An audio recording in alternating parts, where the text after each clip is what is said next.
When a pattern tells us to bind off stitches at the beginning of every other row to shape a neckline or an armhole, and when we follow those instructions without any adjustments, it usually results in an edge that looks a lot like stair steps.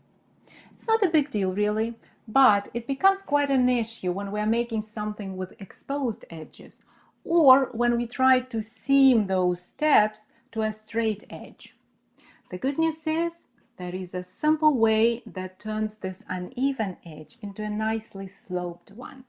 It works great for both right slanting and left slanting shaping, and in this tutorial I'll show you how to do it.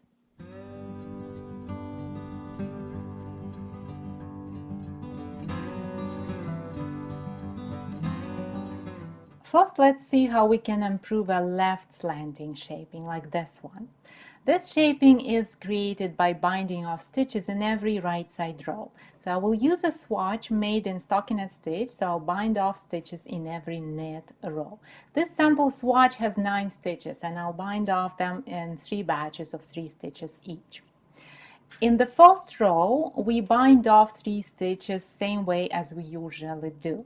So knit 2 stitches, then pass one over the other, and then knit 1 more stitch, bind that one as well, and 1 more stitch. And here we go.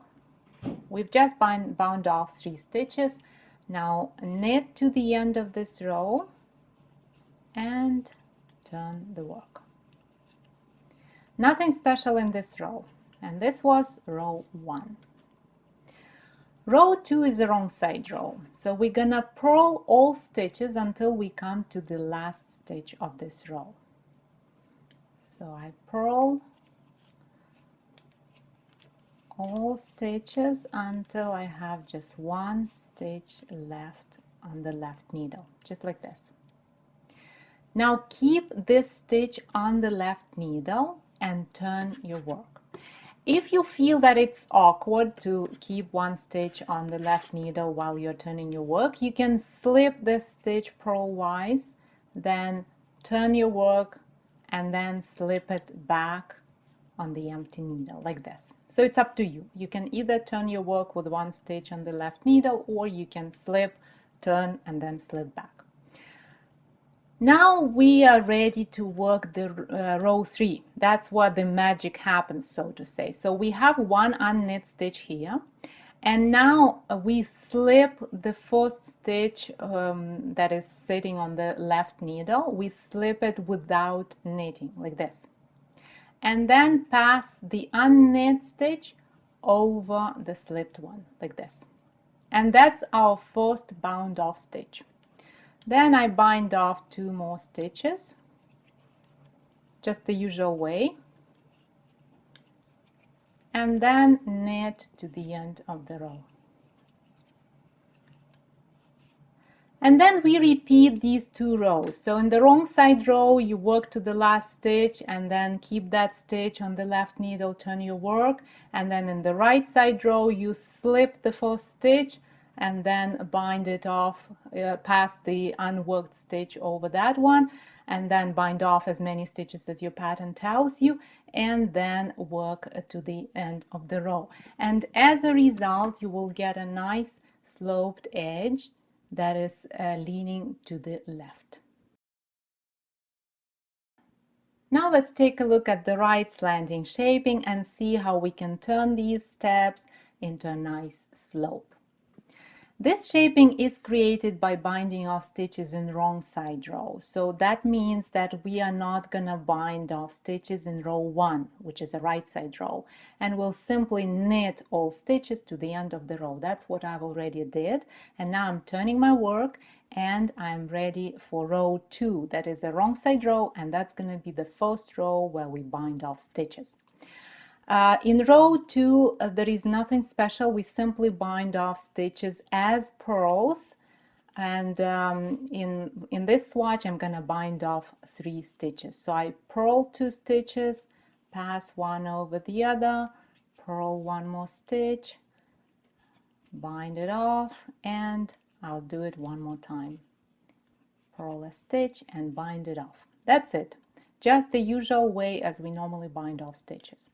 And then purl to the end of the row. Turn your work, and that was row 2. In row 3, we knit all stitches until we come to the last stitch of the row.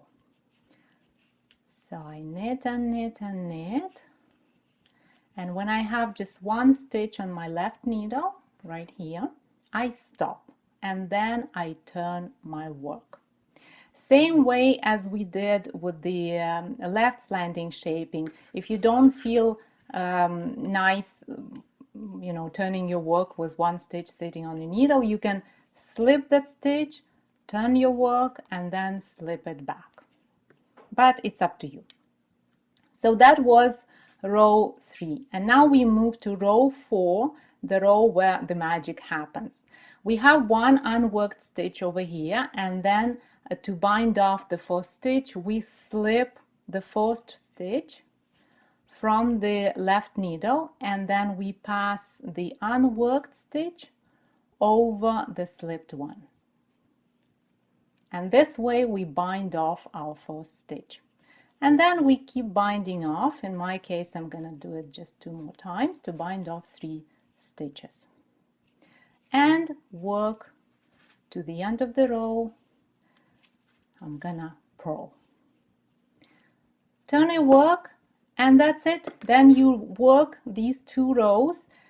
In the right side row, you work to the last stitch, then keep that stitch on the left needle, then turn your work, and in the wrong side row, you pass that unworked stitch over the first stitch that is not worked as well. So you simply slip it and then pass it over, and then bind off as many stitches as your pattern tells you to bind off, and work to the end of the row. And when you do, you will have a nicely sloped bind off like the one I have over here. Here it is, a simple trick that turns stair steps into a nice slope and significantly improves the look of our knits. To download this tutorial as a set of step-by-step photo instructions, follow the link in the description. Thank you for watching this video and have a wonderful week. I'll see you next Thursday.